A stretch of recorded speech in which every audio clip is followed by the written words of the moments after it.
Yo, boys and girls, welcome back to the channel. Today, as you can tell by the title and thumbnail, we're going to be reviewing the FIFINE K670 microphone. So as you guys know, about 2 weeks ago, I reviewed the FIFINE K670 microphone, which, I mean, it looked good, but the audio wasn't up to par, so I decided to get a different one. This is a much more expensive variant I talked in the previous video about, and hopefully it's better. But without further ado, let's get into the unboxing. Hey, so when you open up the box, you agree to the welcome message, also the instruction booklet. The welcome message just says, hey, thank you for purchasing the product, blah blah blah blah, and the instruction booklet shows you how to use the microphone, what sort of microphone it is, what sort of pickup pattern it is, and also provide you with the specifications of the microphone, as you can see, and it allows you to set up the microphone for its best possible performance. Further on, diving into the box, you see a base plate, which is actually for the mic stand. And the mic stand comes in many components. So you got the base plate, and you also get those little 3 screws, which also allow you to adjust the height of the stand. So you can screw 2 of them together,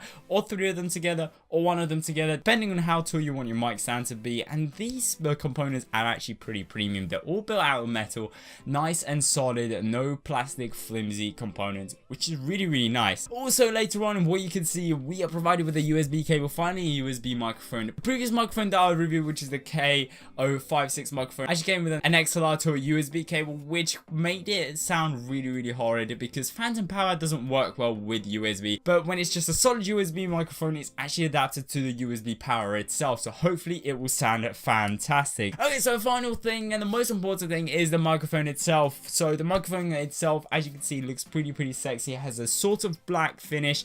It looks really nice with this sort of silver-ish, sort of greyish grill, and also a control volume knob, which allows you to control the volume of the microphone. Okay, so I finally plugged in the microphone into my computer, and as you can hear, the microphone sounds amazing. But it doesn't just sound amazing, it looks amazing. Look at the finish, like it's got the black finish, the sort of greyish sort of grill finish, and also the blue LED, which looks amazing, fantastic. Makes it look like a professional microphone. It also makes it sound like a professional microphone. Oh my god, guys. And now it's time to test the little volume knob. So personally, right now, this is my perfect sort of gain on the microphone in itself. This is what I would have set it up just to get perfect audio. It's sort of like 1/4 in from the off like section, so when you turn it off all the way to the left, 1/4 turn sort of thing, something around there. But now what I'm gonna do is actually mute the microphone and see how this works.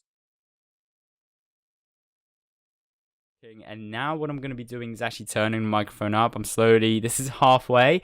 It's a little loud, I can see it peaking, and I'm going to turn it all the way up now. It's going to burst your eardrums. I'm really sorry for bursting your eardrums, guys. And then now I'm going to turn it back down to where it was, roughly where it was, for some perfect audio. There we go. I think that's where it was. Hopefully, I don't know. But as you can hear, the microphone sounds amazing for the price. For the price, for the quality, for the aesthetics as well.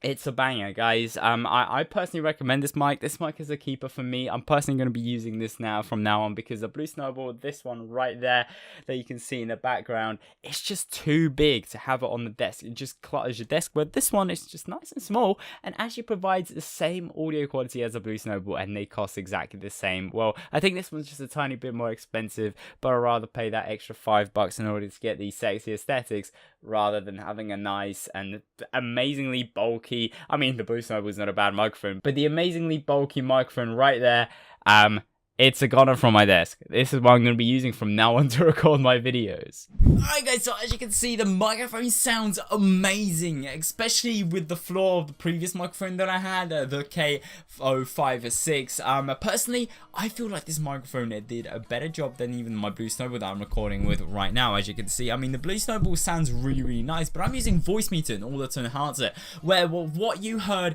within the mic test, you've heard the raw audio without any enhancements, without any voice meter, without anything, which is just mind-blowing how they can make a fantastic condenser microphone. It's great, it's at a budget price, and it's just a great looking microphone. It doesn't take so much space on your desk, which is amazing and fantastic. But unfortunately, this does bring us to the end of the video. Hope you guys enjoyed it. If you did, please make sure to leave a like. If you really love them, make sure to subscribe. Thank you so much for watching. Take care, everybody, and bye-bye.